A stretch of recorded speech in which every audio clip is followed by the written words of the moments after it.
Welcome to Cinema-Savants, your home for all your movie and TV news, with Todd Vandenberg, Lee Vowell, and Rob Steele.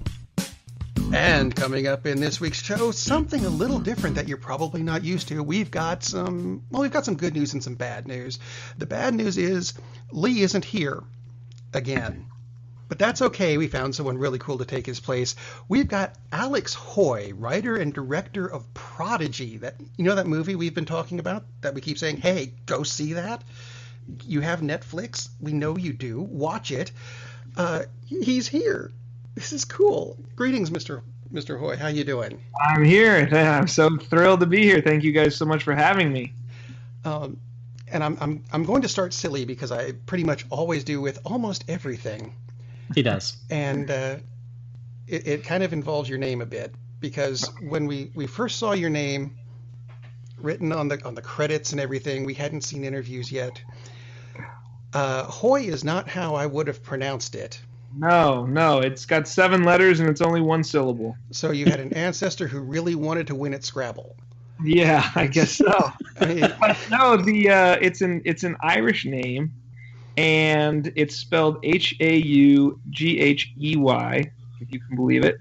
And I mean, it must have. I know it's been, simplified since, Americanized, if you will, since we've been here, because I went to Ireland a couple years ago, and we were asking everyone. There was actually it was a prime minister, a leader of some kind in Ireland in the 80s who had the same last name, and they pronounced it Haughey. So, that's how I think it was originally pronounced. And frankly, I'm very glad that it's been down to Haughey, because my wife always says, we should pronounce it the right way. I should start calling you. We should say our name is Haughey, and I'm like, it sounds a lot like the braying of a donkey to me. So I prefer the incorrect pronunciation in this case. Haughey is much simpler. I found it when I saw you do an interview with someone, and the guy who was asking you looked just as confused as I felt when I heard it. So I believe it. No, it made for. I always tell people the best story is that when I was in school, when you have your birthday announced on the announcements every year or whatever, that it was always just so Hoffy, Hughley, Haughey, it was just something new every year. But the best I ever got was I went to a doctor's appointment, and I was waiting for the doctor to come in, and he came in and just said, I'd never met him before. He just said, "My man, Mr. Haughey." I didn't even correct him. I was like, man, I wish my name was Haughey so bad. Take it when you can get it. Yeah, any more success and you can change it, right? There you go. Demand to be called by my rightful name. I'll make it my pseudonym. Haughey. It's a Haughey joint. So, moving on to your movies. Go figure. I don't know, where do we want to start with this? You did a bunch of short films. Yes, that's true. Oh. So I met my directing partner on this, my writing and directing partner, Brian Vidal, at school. We both went to USC together in LA. That's where we met, and we took to each other right away. He was very taken with me because I had in high school to kind of get into the film school. I made a 45-minute remake of the Ninja Turtles movie from 1990, except with all my friends dressed up in tights and shells and it was amazing. And so I showed him that, and he immediately was like, "Okay, we're going to be best friends." Awesome.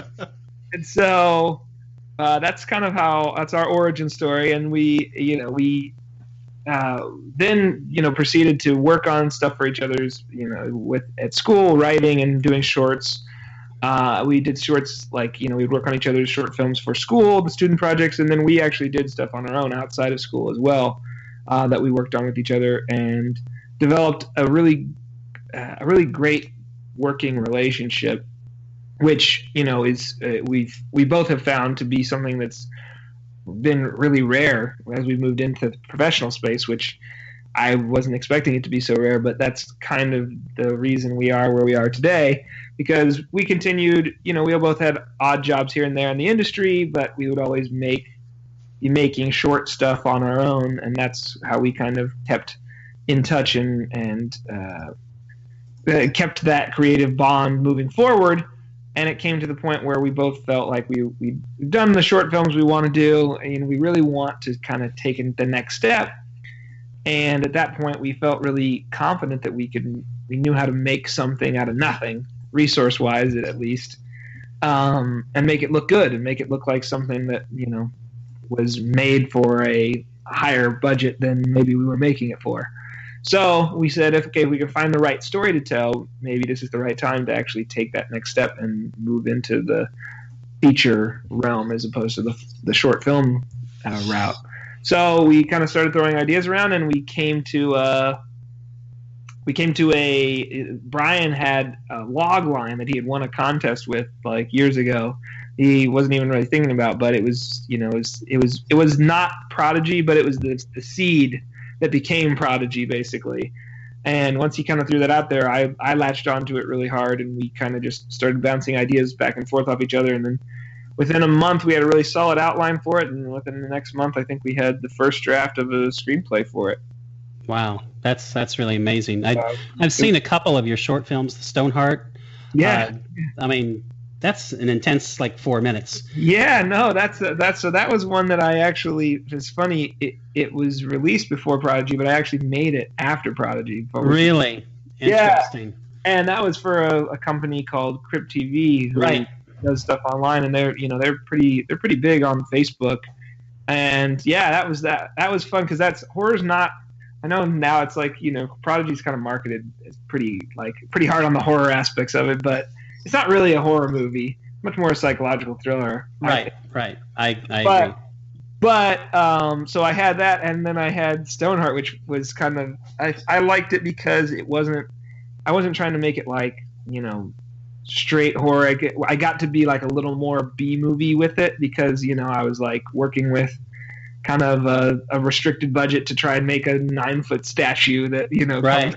So I tried to let myself go into that realm a little bit more, and normally their shorts get 200, 300, 400 or 500,000 sometimes views on Facebook, and ours got 5 million or something. So I don't doubt it. You win. Yeah, absolutely. Well, that was kind of so Stoneheart, you actually made that afterwards, because I wondered how the process, because obviously there's a lot of planning that goes into even a little short film. How does the process of creating something like that compare to your feature film, Prodigy? What is it really?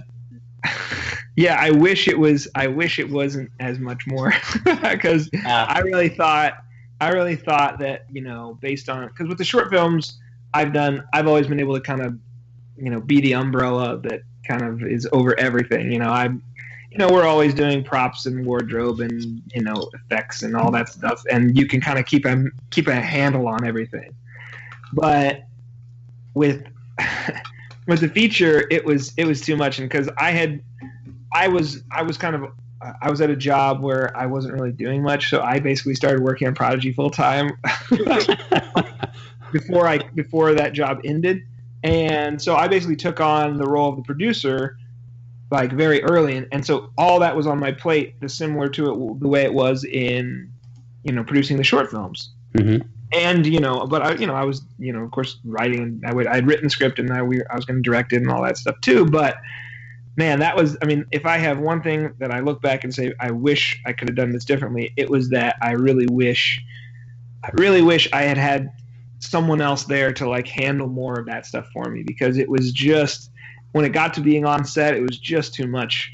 To try and be directing an emotional scene, and it's oh well, this prop didn't show up today, or now the bathroom exploded, so what. All right then. Well, I guess that's me. So you guys just, shoot something else for a minute while I go and handle it. So it just all added up, and it's hard to. There were several hair-pulling moments on set that I was really at a point where it was like, oh man, this is just too much for me to be handling on my own. But we soldiered through and made it work. And we came out. And the funny part is, we came out. The shoot was so crazy because we had just a skeleton crew. No, like I think 5 or 6 people as a crew. So we were just always pushing it, to all the way to the limits. And so we ended when the shoot ended. Me and Brian were both like, "Oh man, this is terrible. Like this, like we've done all this, and the movie's going to be just not anything like what we wanted, and we're going to have done all this, and it's going to be for nothing." And we were just so downtrodden about the whole process because we were so exhausted and wiped, and had spent so many late nights because I'd get to set at an hour before everybody, and then we would stay probably 2 hours late after everybody, after a 12-hour shoot, just planning for the next day. And then I would come home and I'd be like answering emails and going, making sure everybody had all the information. Like, so it was just an insane, it was 2 straight weeks of shooting basically. So it was really just a wild ride. And by the end we were so beat up, but finally after a few weeks we like got kind of an assembly cut together, and we looked at it and we were like, hey, this isn't so bad at all. This is kind of what we were aiming for. So after a lot of more editing, we finally got it to a place where we were really proud of it. We really were. We really liked the way that it turned out, all things considered. Yeah, with good reason that you're really proud of it. I mean, my God, it's a heck of a movie. Thank you. Not everyone has seen it, although obviously it's trending so high that a lot of people have, which is great. Yeah. You talked about you working with Brian and splitting it. How exactly did that work with 2 directors? How did you split those duties up? And how would you say that your strengths would play off each other? How did that work out? So we wrote it together as well, which I was skeptical about that going in because I was like, well, that might lead to, because we both also have strong opinions, so we will, we'll butt heads on stuff too. And it's funny if you hear us on the phone, it's like we'll have like a big argument over like the use of a comma and the conjunction. This is the silliest things. But not when you're writing, I can relate to that. Right. So the writing was. So I was curious how that was going to go, but luckily, the way the story was kind of set up played to our advantage because I was able to basically go and write all the stuff with the psychologist and the girl in the room, and he was able to go and write all the stuff. We had outlined all the scenes, so we knew kind of what was going to be happening when. And so I wrote all the stuff with the guy and the girl in the room, and he would write all the stuff with the control room stuff, control room people. And so then at that point, we kind of, were able to really start collaborating once that stuff was done, and like we put those together and decided, where we needed to touch this up there and that, all that kind of mess. But then we got to directing, which it worked really well on set because, like I said, we developed a really great relationship on set, and we both trust each other on set, which is just not something that I've encountered very often. Because to have somebody that you can trust to hit the quality bar you want to hit the way you want to hit it is not, and obviously, having it be being our movie, I think helps with that because. He wants it to be as good as I want it to be, which is which you don't often get someone who feels that way, especially working at the level we're working at on such a low budget project. So what's great is that he's very technical and he's very technically competent in terms of making sure that that we're hitting all of those everything right on that, and he's behind the monitor watching for that kind of stuff.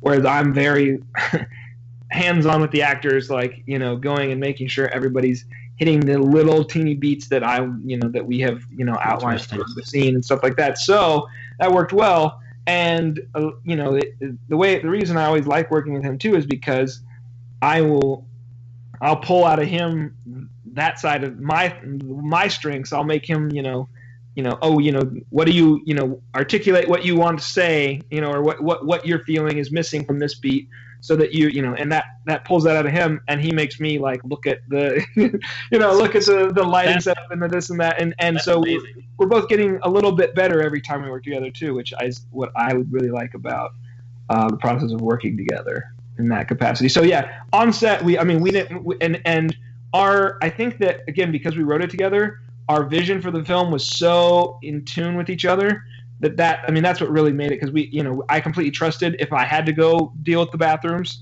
that he he was gonna, he knew what we wanted from this shot, and he could get it. And when he there was an epidemic that swept through our set and everybody got sick, so he was like, oh my gosh, dying sick, and so he had to like sit down, and but he knew that when he couldn't like be just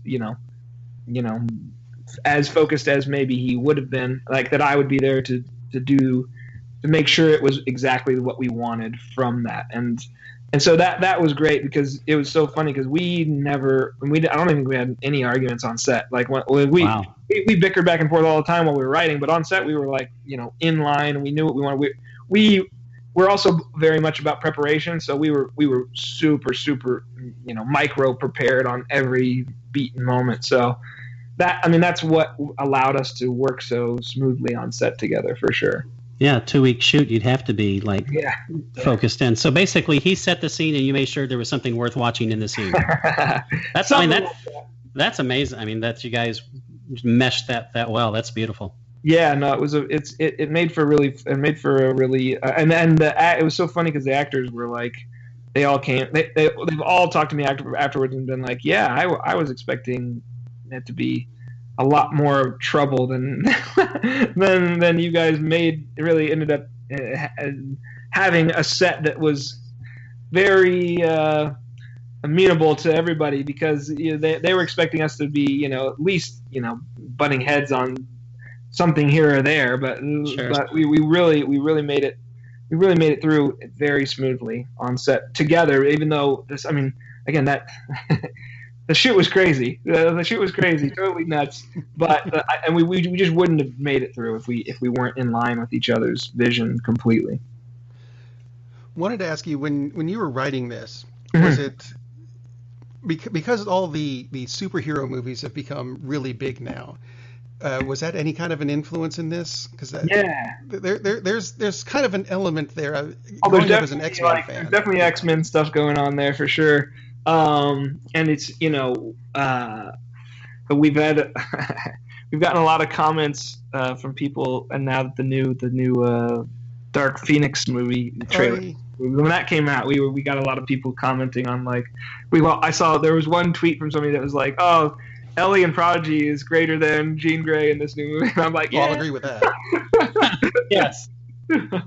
So no, it's really interesting that you asked that, because that initial log line that Brian had written about for that won the contest was basically like a psychologist goes to help it like sits down to have sessions with a young superpowered being, basically, and the whole idea where we started on it was like, oh, this is basically he's shaping this powerful child into the power. The kid could be Lex Luthor, the kid could be Superman, and kind of depending on how these go, So that's kind of where we started on it, and it kind of took turns into a lot of different genres and areas. So that's that, but that was definitely kind of the seed that Prodigy grew out of, was the idea of can this little maladjusted prepubescent, to use her words, be transformed into something that I think the idea that's still in there is that hopefully she can find a way to feel satisfied using these powers in a way that's not a detriment to society, but instead a benefit to society.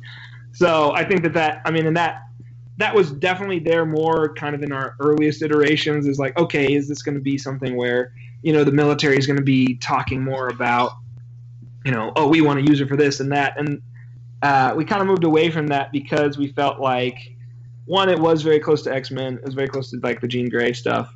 And two, that kind of, I feel like we've seen that done more often where, you know, and we were already working in a pretty familiar space. There's a lot of our movie that's kind of, you know, almost purposefully actually, you know, like not cliche, but it's, you know, it's based on tropes that people have seen before, and we're basing a lot of the characters and things like that on pre-established tropes that people are familiar with.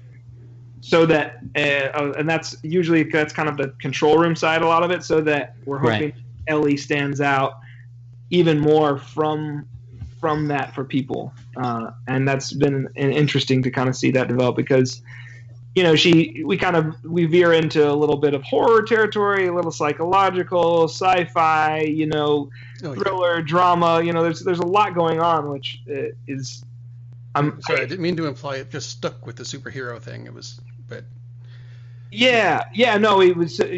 So it's like I feel like it's still there in a way, like, you know, and a lot of people have read it that way. I think that people that are have pre-established, you know, superhero kind of vision cones. Yeah, we'll see that element of it, but you know, when my aunt watches it, she doesn't necessarily see that element of it. But a lot of you know, gentlemen like yourselves that we've talked to about the movie, who I don't want to presume that you guys are nerds, but you know, I'm a nerd, and I can I can kind of get that vibe from you. So nerds will definitely see that in the movie, and it's definitely there.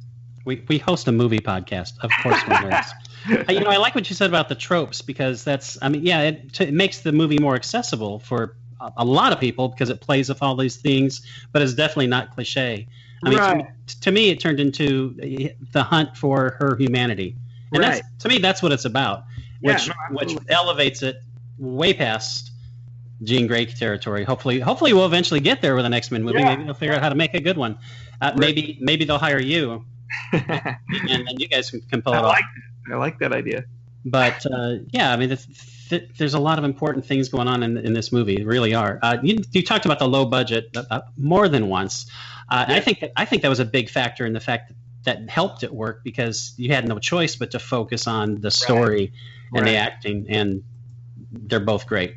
Yeah. Both the lead actors are great, and the story is great too. Do you worry at all that, like, if you're blessed by having a really big budget for your next picture, is that going to overwhelm what worked for Prodigy? I hope not. I mean, that's, you know, that always the goal is to be able to take what's worked and, you know, do more with it with a big budget. And then, you know, it's interesting you asked that question, because that's the trend I see. I'm always trying to analyze what happens to directors, because a lot of times you see this happen where a director will do a small movie that does really well, and you know, people really like the character-driven focus on this and that, whenever, and then they get a chance to do something bigger, and it just all falls apart. And I don't know if it's influence from, you know, or you know, from the studio, or just an overwhelming. But I mean, it's also, you know, I think it's worth exploring that, like, you know, there are very few people, I think, that can consistently tell good stories with big budgets, because there's, you know, when you have all that to, you know, that space to play in, a lot of times people have a really hard time bringing that into a focus that works for people in a way that you can when you have two people sitting in a room talking, like, you know, like we were kind of forced to do.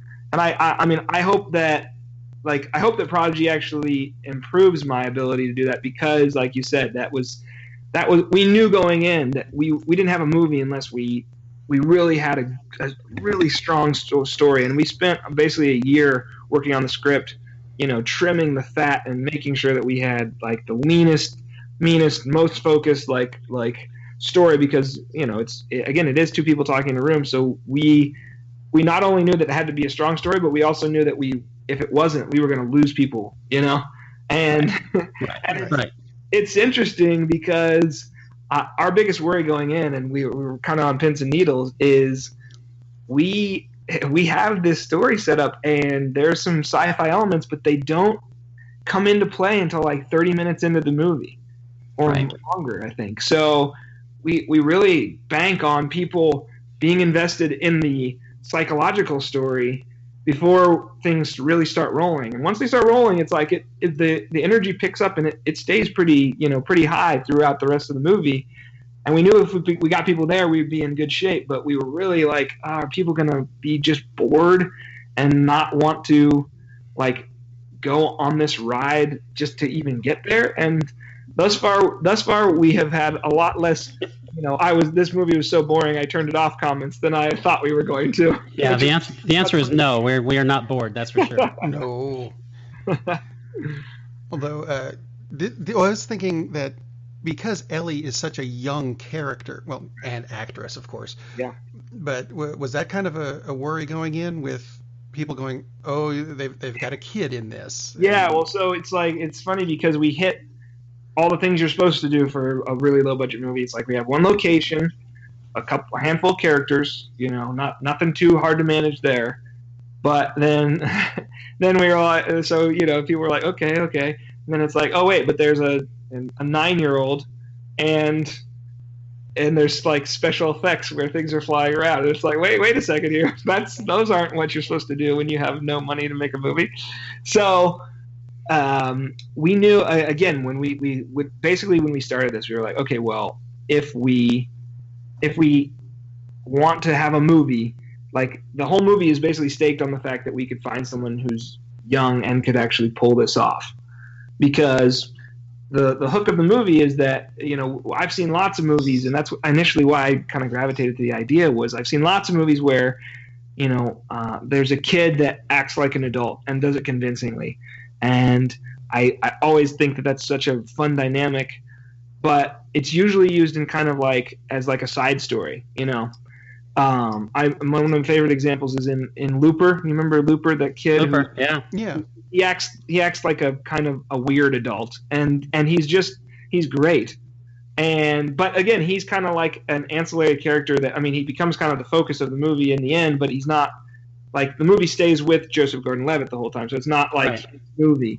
So I was just, when we were initially talking about it, I was like, man, if we could find that character and really like just stick with them in a way that was engaging, like I think that'd be something that people would be like very into unpeeling back these layers of what's going on with her. And so we spent a lot of time, making sure that like that kid would be that way in the writing. And then when we finally said, okay, let's do this, the first thing we did was like, okay, let's cast the kid. Like that'll be the determining factor if we can do this or not. Right. So it was originally written as a boy, which is always a fun story to tell. And we had a bunch of auditions, several weeks worth of auditions with young boys, and we just weren't getting what we needed, and we were like, oh man, this isn't good. Kids today just don't know how to deliver their lines. Oh, well, we knew it was a hard role, and we knew that it would be hard for somebody to like, hard for somebody to come and like nail it in the audition, but we weren't even like really getting that close. You should have tried Dana Carvey. But so at that point we were having a discussion of like, okay, well, we might have to change the story to kind of match the limitations of our performer here if that's is what we're going to be getting. And luckily in that same discussion we were like, well, and we might as well open the field up to girls too, because there's nothing in the script that's like, oh, it has to be a boy. Like it could be a girl just easily. I'm telling you, within the first day, I'm not even kidding, like we got 10 submissions that were like head and shoulders better than any of the boys. And that first day, Savannah, who ended up being our young lady, submitted a tape for it, and my God, she was like unbelievable. Like the tape was so good. I still have it.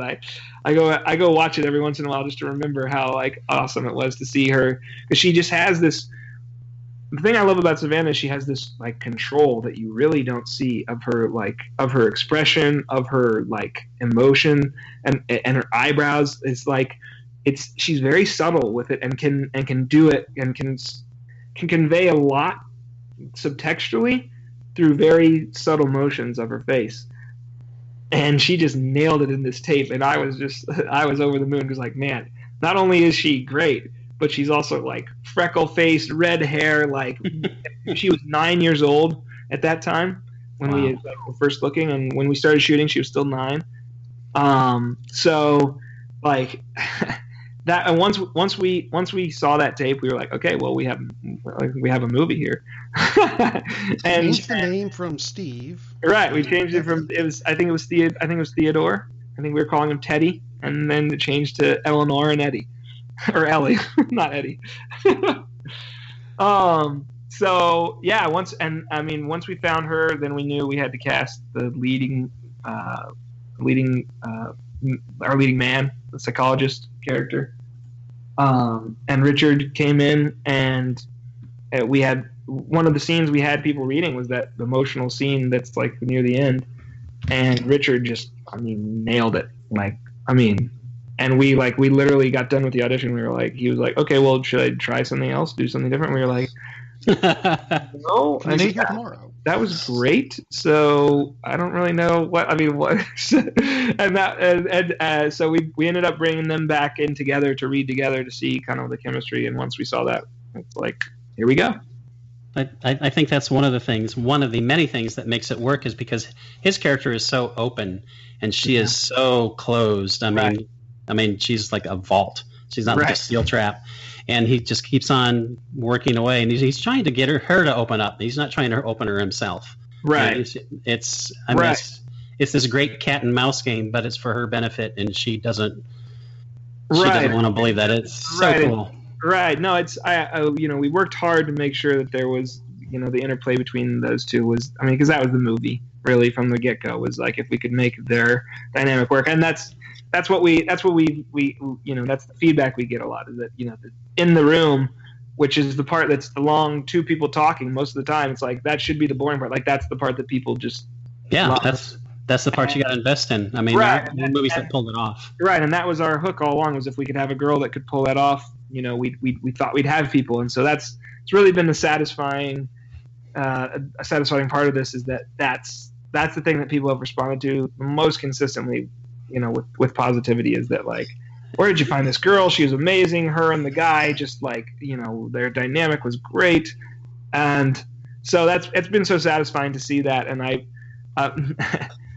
only lament that poor Richard, is the psychologist. Richard Neal. Yeah. Richard Neal he gets lost sometime in the shuffle because, the young girl who's so good, people kind of latch onto that, but I just love his performance in the movie too, and I think he really carries it, and it wouldn't be the same movie without him.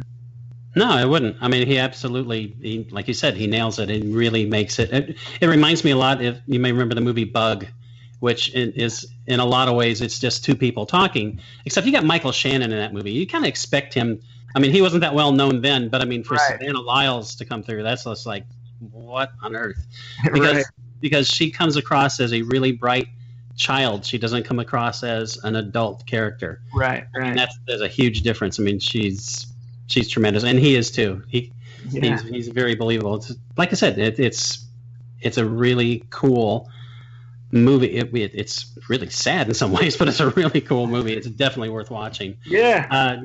You mentioned in other interviews, how grateful you were that Netflix was available, but obviously because you got a gigantic audience, Netflix won't tell you how big, but obviously you got a huge audience on Netflix. Do you think it's a better viewing experience to go out to the theater and have the big screen and just have all the people around you with their reactions? Or I'm a theater guy. I still go to the movies whenever I get the chance. Obviously, not as much anymore, as you guys said. I have a young baby at home, so I don't get the chance as often as I used to, but whenever there's a movie I want to see, I want to see it in the theaters. That's part of this process has been, I never got into the film festival scene. That was never Brian has kind of done that on some of his stuff, but I never really just even really tried to do that. So, that was we knew that was going to be kind of the route we had to go in order to get some attention for it. Mm-hmm. So we got into, I think, 9 festivals, and I went to probably 4 or 5 of them. Several. One was in Brazil and one was in Buffalo. Wow. So I didn't get to go to all of them. But man, I tell you what, like, nothing beats sitting in a, like, we would get there, and I had no idea what to expect, but there would be packed audiences, and they would, like, the reactions were palpable within the theater. I'm sure. If you guys remember the moment where we first reveal that she has a power is, the chess game and that peace move. Yep, the peace moves. Yeah. Every audience like gasps and just like and laughs at because she's kind of digging at him the whole time, which we'd been editing the movie for so long that we had really forgotten in writing that Heard kind of digs at the psychologist the whole time. We're meant to be funny, like, we just kind of, like, at this point we've heard it so often it just feels like dialogue to me. And so getting those reactions from people, like, it was unlike anything I'd ever experienced, because I'd only seen my stuff really on TVs and with friends.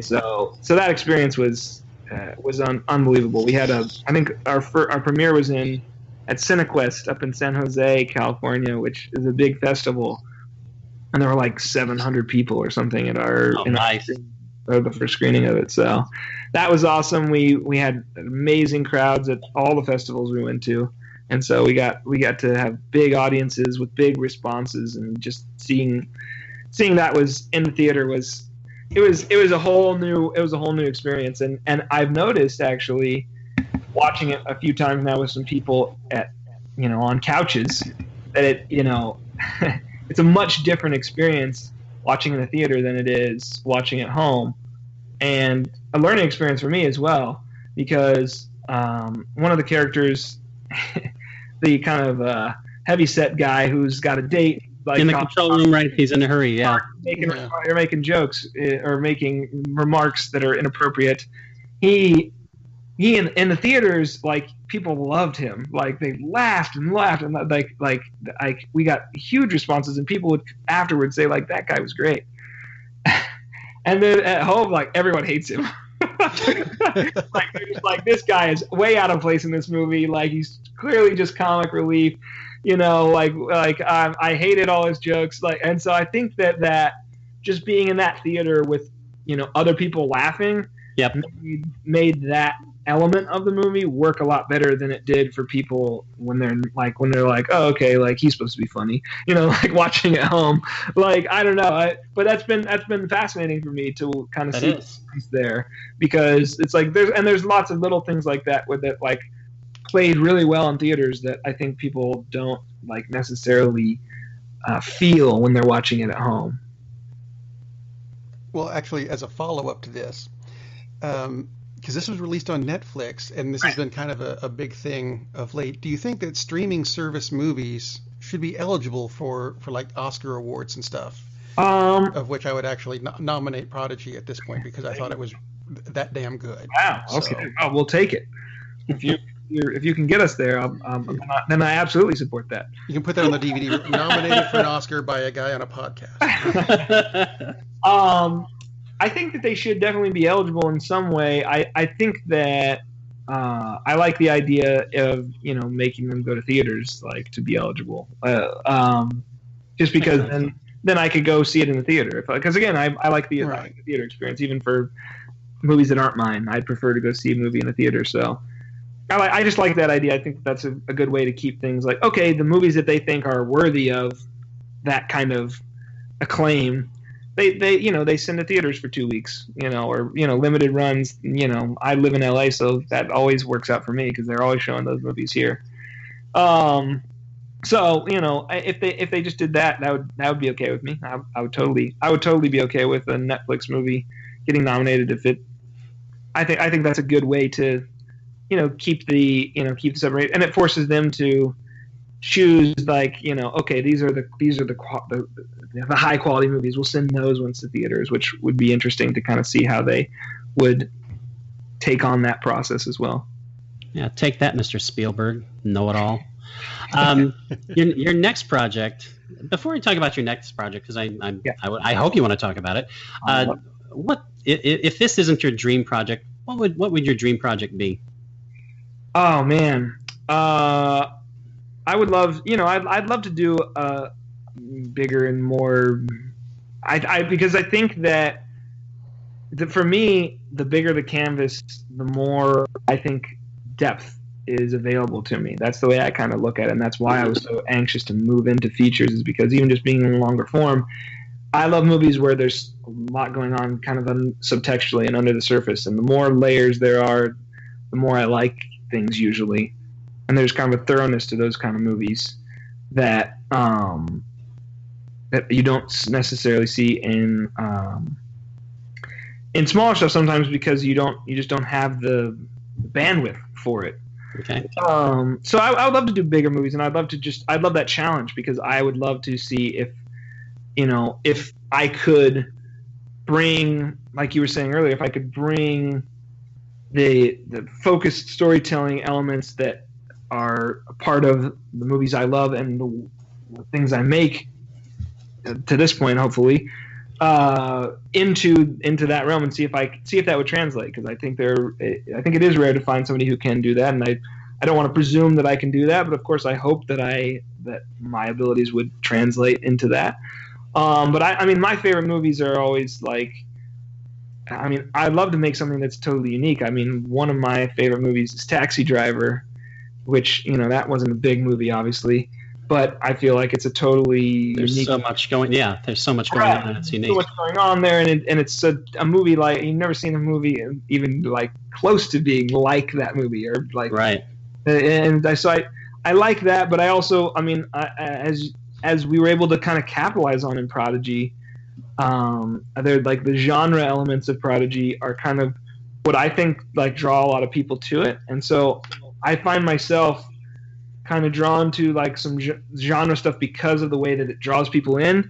And then what I like, I mean, my favorite thing to do is then kind of subvert what people expect from a genre, and then kind of, like turn the corner on people and in a way that's unexpected, to kind of make them, think about why they like what draws them into this, and what it is that that's propelling them towards this kind of story.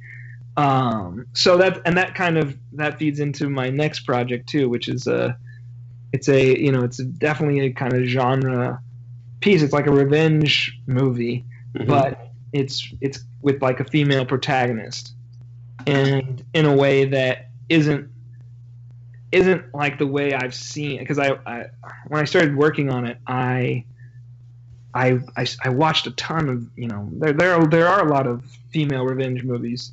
Right. It's always like, oh, my boyfriend was beat up, or I was, something terrible happened to me, and now I need to go out and learn to fire a gun and start, taking it back to people. And, I was just kind of like, oh man, there's never, you don't see like Taken or Man on Fire with a female protagonist, because they just don't. I don't know if they don't believe that people will buy that there's a capable female like that can do that already, and like you have to like show that they've like made a turn. But I think it raises a lot more questions about a character if there's already a female that she comes into a room and people kind of like they know not to mess with her. So that's kind of where that started, and that's the kind of story I like to tell. I find myself gravitating toward at least at this point when I'm working on this scale of storytelling and movie making. So basically, you're telling us that you want to make the next Emoji movie.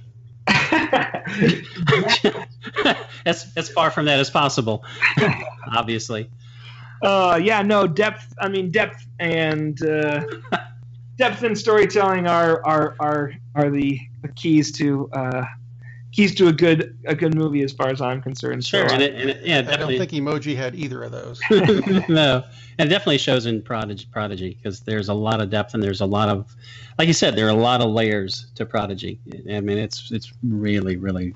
That's awesome. Yeah, I'm glad that you guys seem to latch on to those, and again, it's interesting for me to see the different responses people have to it and what people like, and because some people really like the emotional elements of it, and some people really like even the fact that it kind of ramps up at the end and there's like actually a little bit of special effects and things going on, they're impressed by that element of it. So it's fun to see the way some people will pick up on threads that we kind of put under the surface that they're not. We try. I mean, I like giving audiences credit. That's what I like to try and give the audience credit in a way that I feel like a lot of movies today beat an audience over the head with, I'm a character, this is how I'm feeling right now about you, and this is what I want. And they just tell you everything, as opposed to letting an audience kind of, peel back the layers themselves. And it's also interesting to see that there are people that don't like that. They're oh, I wanted to see more of Ellie's backstory. And whereas we were we had a draft originally where some of that was in there, and it was well, this just really isn't that important to the story we're telling right here, and now, and what's going on. As long as you know this about her, it's not really important to know the rules of how she that she can only use her powers this way, or what. It's not really important. It's let people figure that out based on what's in the movie and how we're kind of displaying that to people. And I that's such a smart approach. Like you need our advice, but I mean, the movie can mean more to more people that way because everyone can get something different out of the movie. So you've got a broader audience that way because it means different things to different people, as opposed to this is how you will feel. Well, you're only going to appeal to a narrower audience that way. So I mean, Prodigy is excellent stuff. Really looking forward to your next work. And when you hit the film festival circuit, Miami does have a couple of excellent film festivals. Okay, there you go. Just saying. I'd invite you to the one in Augusta, but we don't have one. You got one in Rome. That's on the other side. Oh, that's right. There's a Georgia. Anyway. I had a flat tire there once and bad memories. No, don't go to that one. No, to kind of wrap up the show, I wanted to ask you, do you have any advice for people who are writing scripts and how to, get this? Have ideas and stuff? I will. The interesting thing about the journey of Prodigy is that along the way we met a lot of other filmmakers and at festivals and just distribution and stuff like that, doing our due diligence. And what I've kind of noticed, and I mean, we kind of backed into it just because this is the kind of movie we liked, and like I told you guys, I gravitate towards this kind of story. So I knew we would have a thriller, and we from early on had the superhero sci-fi kind of elements to it, and we were luckily able to kind of like we said, we kind of turned that in a horror direction, especially for the marketing, because that gets a lot more people interested. And so, I mean, if I were doing again, if I was giving advice to someone who was trying to do something similar, I would say, if you actually want an audience for the movie, because the only reason we made it on the Netflix is because we performed really well on Amazon when we did just like a video streaming on demand run, and we ran into so many people that did not have that experience, and it's because their movies didn't really have much of an audience. So, I mean, the fact that we were able to kind of touch on so many genres and hit the genre kind of elements of it so hard really enabled us to find that audience for the movie as we move forward. So I mean if I was gonna try and tell a story on this level again, I would definitely start from a place of, okay, at least think about as you're doing it in the same way you limit, like we started with limitations, like I told you, like we knew we'd have to do something that was a single location, a few characters, just so we could manage everything. And within those same limitations, I would also start with like, okay, make sure that there's an audience for the story you want to tell, because otherwise, the problem is the market is now it's open and available in a way that's amazing. There's so many people were able to see Prodigy because if we'd gone straight to DVD, 15 years ago, we've been praying to like maybe get into Blockbuster or something. Whereas now anybody can throw it up on Amazon and it's available to everyone.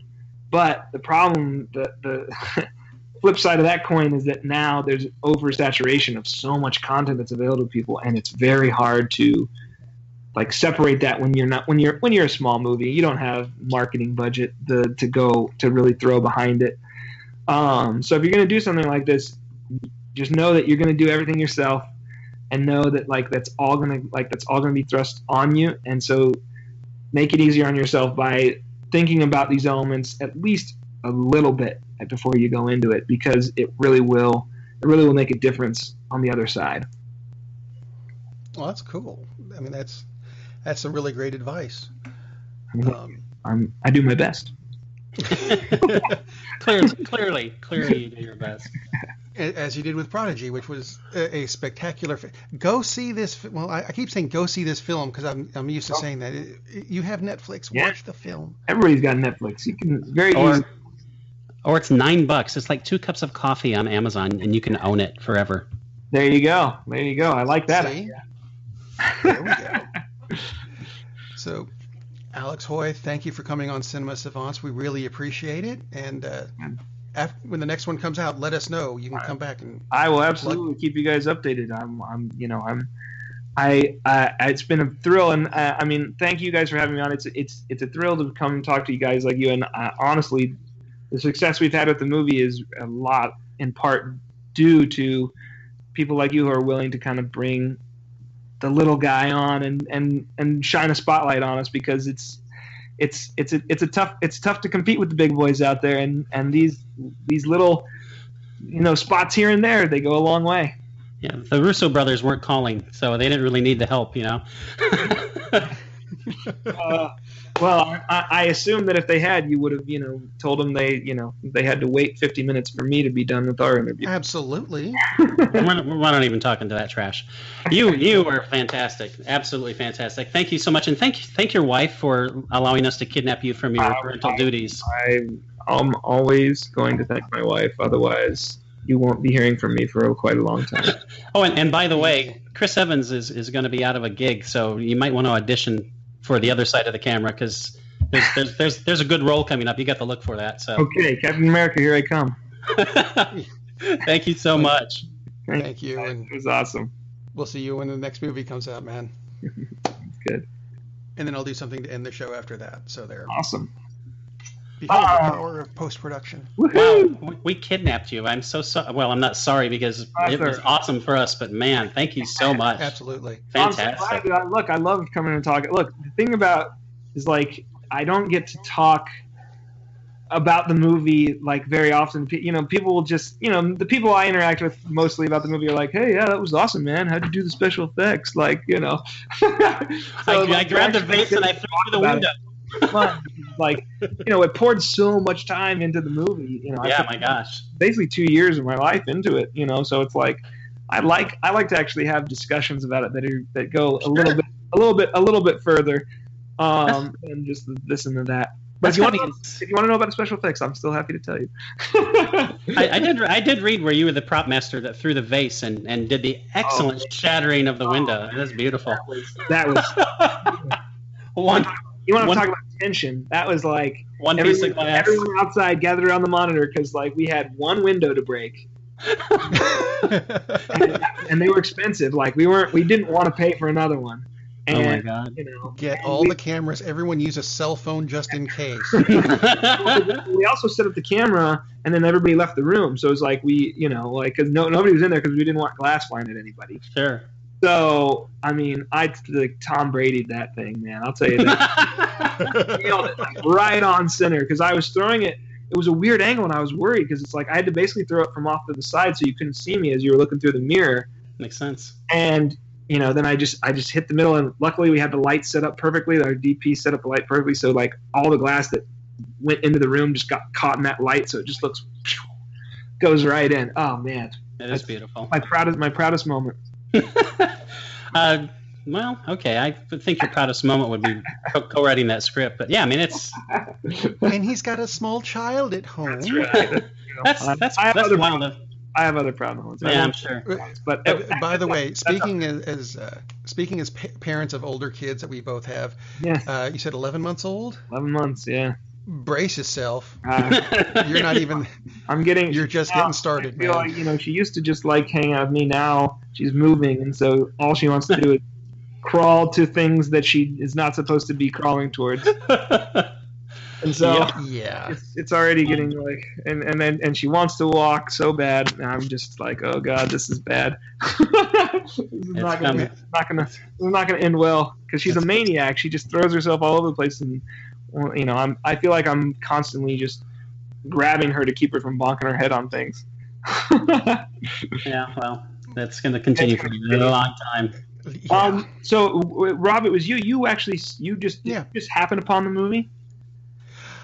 I had turned on Netflix, and it had come up under, hey, you've watched this other stuff, you'd like this too, and I went, okay, great. So it was like recommended to you. Right. That's great. And then I stopped by and talked with Elle and Bill. There you go. Because we were talking about their show, and they said, have you seen this? You need to see this. I'm like, okay, I'll see it. Jeez. And then like 2 days later, we're doing the review show, and Todd goes, I'm going to review a movie called Prodigy. And in the back of my head, I'm like, it was Todd that found it. I don't know why I thought it was Rob. Well, we both found it. I mean, we both found it. Yeah, okay, really, yeah. But Todd, you had seen it going into the review, right? Like you were the one who brought it to the tape. Right. I caught it first, but I mean, he brought it to us. Okay. Yeah. Kind of by happenstance. Okay, so and so you did it just pop up on Netflix somewhere? Yeah, same thing. Just popped up on Netflix, and I thought, well, that sounds really interesting. Luckily, I was right, because it's really good. I wish I could remember what the film was that said, because you watched. Oh yeah, so again, because that's great for us, because it means that we're like in the algorithm of Netflix, like, and it's pushing us. Oh yeah, that's a big bit of it, yeah. Because we had to. That's really where we turned a corner on Amazon when the first month we got like just full disclosure, we got like $10,000 worth of business, which was way more than they expected us to get in like the first month. But which again, that's like, okay, it's not that much, but again, because we were just a tiny movie with nothing behind it, like they were like, wow, that's great. And that performance basically got us into the algorithm on Amazon, which it's really hard to get into, I guess, because then Amazon started pushing it in like the recommended for you, or the you might like this, like kind of that. And then we basically like quadrupled that business the next month, like, because it got into Amazon's like algorithm. And so I'm trying to determine, because Netflix will tell me anything, if right. are we like, has that happened on Netflix where we're really in there? And I think we are. People are. I think you are too. People will send me several screenshots of it, like, trending page, like trending now for Prodigy, and I'm like, oh yes. So I think we are, and that just means, hopefully, I think that sets us up for, because they've licensed the movie for a year, and I'm hoping that means that they're gonna like re-up once it's done, because I prefer to just stay on Netflix's forever, because it's the best place for exposure in terms of something like this. Yeah, the algorithm for books on Amazon is if you get 25 reviews, preferably a favorable kind, they put you into the more. Oh, interesting. So it may be review based as well. Yeah, I know that's at least part of it for books. I haven't made a movie. I pushed everybody to go like write a review on Amazon, because when it came out on Amazon, that I mean we didn't know we were going to be on Netflix at that point, because they until we had that big April was our second month, and we had that big uptick in business. That's when the distributor, like, because they had taken their whole slate of movies to Netflix, and they were like, nah, like, we don't want anything, like, we're focused on originals, like, we're not really looking right now. And then after that uptick, that's when they took it back to Netflix by itself and said like, oh, you guys should look at this. Interesting. And that's when they like actually, considered it and made the deal, because I think they're not doing as much licensing as they once were, which is really great because it means that the movie got itself on the Netflix basically, which is a much really story than just being kind of like part of the movie. It might have been, because I can't go back and see, but looking at other things that they recommend and thinking of what I'd seen recently, it might have been Hostiles that was linked to, which is kind of a stretch to me, but I really liked Hostiles, but they're pretty different films. Yeah. Well, I guess they're both kind of psychological thrillers in very different ways. I have that on my list. I haven't actually seen it yet. I can't believe I didn't see it in theaters. It's totally up my alley as far as movies go. I'm like, Dances with Wolves is one of my favorite movies. I love that kind of period, like the end of the Civil War and the beginning of like just basically eradicating the Indians. Like I love that kind of period of storytelling, so I can't believe I haven't seen it yet. Well, it's all about that period. I think you'll like it, but I don't think you'll like it as much as Prodigy, because But yeah, I'm thrilled that you guys are big fans. Oh yeah, Yeah. it really is. I mean, it's one of the movies that you watch it again, and it's like, wow, okay, I didn't even notice that the first time, because like you said, there are layers and there's so much going on. Worked hard to try and like make there be enough kind of meat, beneath the surface to make it feel like it wasn't just like, and I don't think that, I just feel like that's something that's missing a lot of times in small independent movies. Right. So again, that's kind of something that we really focused on, making sure that it was there going in. But yeah, the movie is great because I still watch it. I like it. I'm like I said, I'm really proud of what it was for what it is, especially like given like, we made the movie for like less than $100,000. Like it's that's insane. And so for what it is, like I just think it hit like right kind of where I was hoping it would. And again, it's been so satisfying because then we were able to just like, we hit the benchmarks we wanted to. We went to the festivals, we got distribution, we actually made money on Amazon, which is like, everyone told us like, don't expect to make anything, and I was like, okay, it's fine. So I was ready not to, and then we did, and that led to Netflix, which is kind of where we were aiming, like from the get go. Like I never thought that anybody was going to be like, oh yeah, we'll take this to theaters for you. Like that was unrealistic to me because there's no stars. It's not like, it's not so cerebral like a Primer or something that like, is people are going to latch onto as like, unique in that way.